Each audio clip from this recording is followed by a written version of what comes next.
Stop, stop, stop. Arrête la publicité Facebook. Tu vas perdre de l'argent. Dans cette vidéo, dans cette nouvelle vidéo, aujourd'hui, j'aimerais te parler te donner un conseil plutôt si tu fais de la publicité Facebook. Alors le conseil que je vais te donner va te paraître finalement assez simple, mais une fois qu'on l'applique en web marketing, donc en créant des campagnes pub, on comprend tout de suite finalement l'intérêt de ne pas se jeter non plus tout de suite dans la gueule du loup. Alors si je te dis ça, c'est parce que j'ai beaucoup de personnes qui ont vu des publicités de gens qui leur proposaient des formations, etc. Moi-même, je vends des formations sur Facebook, j'ai pas honte de le dire.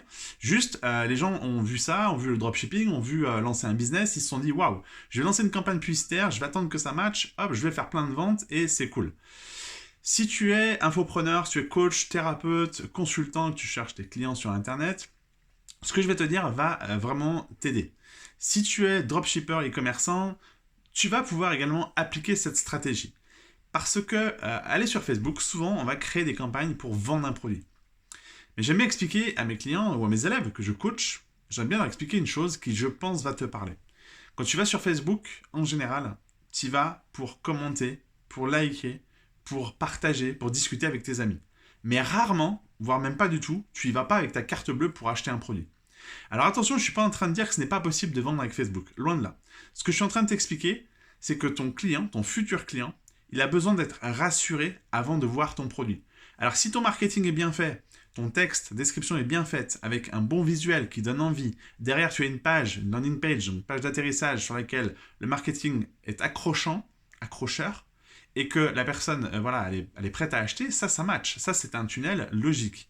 Mais ton coût d'acquisition peut être un peu plus important parce que initialement, si on prend une audience froide, le prospect ne te connaît pas, le visiteur ne te connaît pas. Donc si aujourd'hui tu fais de la publicité Facebook, écoute bien ce que je vais te conseiller de faire. L'idée, c'est d'aller fédérer ta communauté avant de leur proposer de la publicité. Je pense que toi, comme moi, tu es le premier à jeter les prospectus que tu trouves dans ta boîte aux lettres ou sur ton pare-brise. Pourquoi ? Parce que tu ne connais pas la personne derrière et tu sais que c'est encore une énième publicité et ça ne t'intéresse pas. Donc beaucoup de gens font cette action. Imagine maintenant la même action sur Internet. Tu arrives, tu vends ton produit et la personne ne te connaît pas, elle va te switcher. Aujourd'hui, elle est noyée dans un fil d'actualité qui est blindé de publicité. Pourquoi pas lui faire une approche différente ? Donc, aller à contre-courant des autres. C'est-à-dire que tu vas pouvoir créer une campagne. Créer une campagne, mais va pas forcément lui vendre quelque chose tout de suite. Moi, ce que je te conseille à te faire, c'est d'abord de prouver ta notoriété, prouver ta crédibilité avec des articles de blog, des vidéos que tu fais sur un sujet précis ou un sujet dans ta thématique, et tu postes ça sur les réseaux sociaux et tu fais de la publicité sur ce genre de support-là.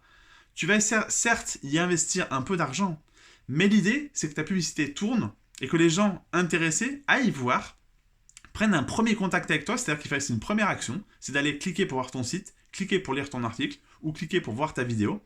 Doucement, la présentation se fait à ton audience. Et ensuite, ces gens-là, une fois que tu vas faire de la publicité payante sur un produit payant pour vendre quelque chose, eh bien, ils seront plus sensibles, plus intéressés parce qu'ils auront connu de toi déjà des choses avant, un article, une vidéo, etc., qui permettent vraiment de faire connaissance et ils auront plus confiance. Donc, le clic te coûtera moins cher et la personne sera déjà un peu plus qualifiée, donc ce qu'on appelle un trafic chaud, et la personne sera peut-être potentiellement plus intéressée d'acheter ton produit. Donc tu vois la différence entre ceux qui se jettent dans la fosse au lion pour vendre un produit tout de suite.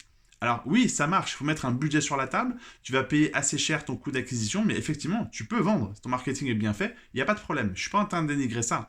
Je suis en train de te dire que toi, si tu n'as pas un budget forcément conséquent, et si tu veux surtout aller à contre-courant des autres, adopte cette stratégie, c'est-à-dire mets d'abord en place tout un process pour te faire connaître, apporte de la valeur, délivre de la valeur, et fais en sorte en tout cas que ton audience ait une forte valeur perçue de toi-même, et ensuite vends tes produits. Et tu vas voir que ça va t'aider là à fédérer une communauté, à mieux vendre, à payer moins cher ta publicité, et finalement, si on regarde avec le recul, c'est beaucoup plus logique de faire comme ça.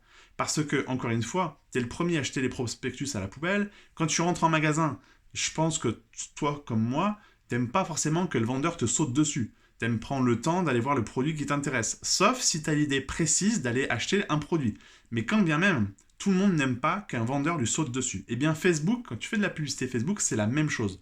Pourquoi les gens iraient acheter chez toi alors que tu leur sautes au visage, tu leur balances de la pub dans leur fil d'actualité, tout de suite comme ça, et tu leur demandes d'aller acheter un produit. Il n'y a pas vraiment de cohérence et de logique. Donc prends le problème à l'inverse. Fais d'abord un petit tunnel ou en tout cas des campagnes qui vont permettre de te faire connaître et ensuite fais une campagne pour vendre ton produit ou capturer des prospects et tu verras que ton coût d'acquisition sera beaucoup plus bas, tes campagnes marcheront mieux et tu vendras plus. Voilà, j'espère que tu appliqueras ces petites astuces, ça va t'aider à lancer ton business ou à développer ton business si tu veux te lancer dans les campagnes Facebook. Cette vidéo n'est pas polémique pour te dire ne fais pas de pub, juste fais-le correctement, sciemment et intelligemment et tu verras que les résultats seront au rendez-vous. Je te dis à bientôt pour une prochaine vidéo. Ciao, ciao!